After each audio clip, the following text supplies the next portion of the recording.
உஷாரையா உஷாரு! பீகாரை வைத்து தமிழ்நாட்டில் பாஜக போடும் கணக்கு. எடப்பாடிக்கு எகிறும் பிரஷர்.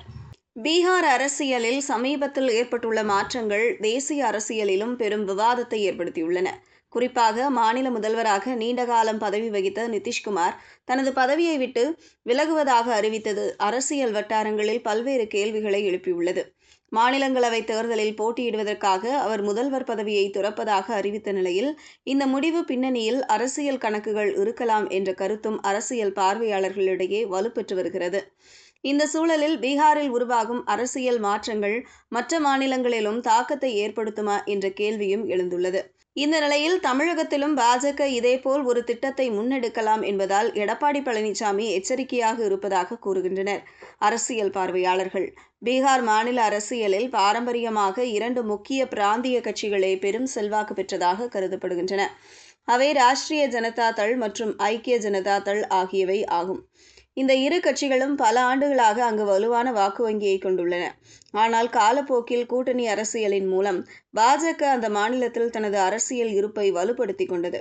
நிதிஷ்குமார் தலைமையிலான கூட்டணி அரசியல் சமரசங்களின் மூலம் பாஜக பீகாரில் தனது ஆதரவை மெதுவாக அதிகரித்தது. அதன் தொடர்ச்சியாக சமீபத்திய தேர்தல்களில் இரட்டை என்ஜின் அரசு என்ற கோஷத்துடன் பாஜக தேர்தல் களத்தில் இறங்கியது. பெண்களுக்கு 10,000 ரூபாய் நிதி உதவி வழங்கும் திட்டம் போன்ற அறிவிப்புகள் மூலம் அந்த கட்சி மக்களிடையே தனது செல்வாக்கை மேலும் விரிவுபடுத்த முயன்றது. முன்னதாக நடைபெற்ற பீகார் சட்டப்பேரவை தேர்தலில் மொத்தம் 243 தொகுதிகள் உள்ள நிலையில் நிதிஷ்குமார் முதல்வர் வேட்பாளராக முன்னிறுத்தப்பட்டார். அப்போது ஜேடியு மற்றும் பாஜக இரு கட்சிகளும் சுமார் சம அளவில் தொகுதிகளில் போட்டியிட்டன. ஆனால் தேர்தல் முடிவுகள் வெளிவந்த போது ஜேடியு கட்சியை விட பாஜக அதிக இடங்களில் வெற்றி பெற்றது. குறிப்பாக 89 தொகுதிகளில் வெற்றி பெற்ற பாஜக கூட்டணிக்குள் தனது வலிமையை வெளிப்படுத்தியது. இந்த சூழலில் நிதிஷ்குமார் தற்போது முதல்வர் பதவியை விட்டு விலகுவதாக அறிவித்தது பல்வேறு அரசியல் விமர்சனங்களுக்கு வழிவகுத்துள்ளது. குறிப்பாக தேஜஸ்வி யாதவ் இந்த முடிவை கடுமையாக விமர்சித்துள்ளார்.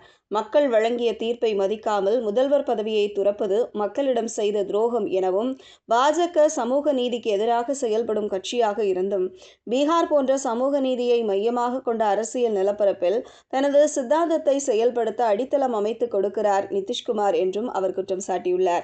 இதன் மூலம் பீகார் அரசியலில் பாஜக தனது செல்வாக்கை மேலும் விரிவுபடுத்த முயற்சிக்கிறது என அவர் தெரிவித்தார். அதேபோல் கடந்த காலத்தில் மகாராஷ்டிரா மாநிலத்தில் நடந்த அரசியல் மாற்றங்களையும் அவர் எடுத்துக்காட்டினார். அங்கு சிவசேனா கட்சி பிளவுபட்டு ஏக்நாத் தலைமையில் புதிய அரசு அமைந்தது. பின்னர் அந்த அரசியல் மாற்றம் ஏற்பட்டு தேவேந்திர பட்னாவிஸ் அதிகாரத்தை கைப்பற்றினார் என்பதும் அரசியல் விமர்சகர்களால் குறிப்பிடப்படுகிறது. இந்த நிகழ்வுகளை முன்வைத்து பல பிராந்திய கட்சிகள் பாஜக நாடு முழுவதும் தனது அரசியல் செல்வாக்கை அதிகரித்து மாநில அரசியல்களையும் கட்டுப்பாட்டிற்குள் கொண்டு வர முயற்சிக்கிறது என்ற குற்றச்சாட்டை முன்வைத்து வருகின்றன. அந்த விவாதத்தில் தற்போது பீகார் அரசியல் முக்கிய இடத்தை பெற்றுள்ளது. இதற்கிடையில் நிதிஷ்குமாரின் முடிவுக்கு வேறு காரணங்களும் கூறப்படுகின்றன. குறிப்பாக வயது காரணமாக ஏற்பட்ட உடல்நல பிரச்சனைகளும் நிதிஷ்குமார் இந்த முடிவை எடுக்க தூண்டி இருக்கலாம் என சிலர் கூறுகின்றனர். உடல்நிலை காரணமாக முதல்வர் பதவியில் இருந்து விலக விரும்பிய அவருக்கு மாநிலங்களவை தேர்தல் ஒரு மரியாதையான வெளியேறும் வாய்ப்பாக அமைந்ததாகவும் கூறப்படுகிறது.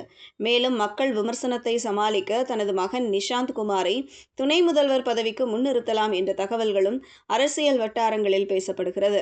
மொத்தத்தில் பீகார் அரசியலில் ஏற்பட்டுள்ள இந்த மாற்றம் தேசிய அரசியலிலும் பெரும் விவாதத்தை ஏற்படுத்தியுள்ளது. கூட்டணி அரசியலின் எதிர்காலம், பிராந்திய கட்சிகளின் நிலைமை மற்றும் தேசிய கட்சிகளின் விரிவாக்கம் ஆகியவை குறித்து புதிய கேள்விகளை இந்த நிகழ்வு எழுப்பியுள்ளது. அதே நேரத்தில் இத்தகைய அரசியல் மாற்றங்கள் மற்ற மாநிலங்களிலும் தாக்கத்தை ஏற்படுத்துமா என்பது தமிழக அரசியல் வட்டாரங்களில் தொடர்ந்து பேசப்படும் முக்கிய விவகாரமாக மாறியுள்ளது.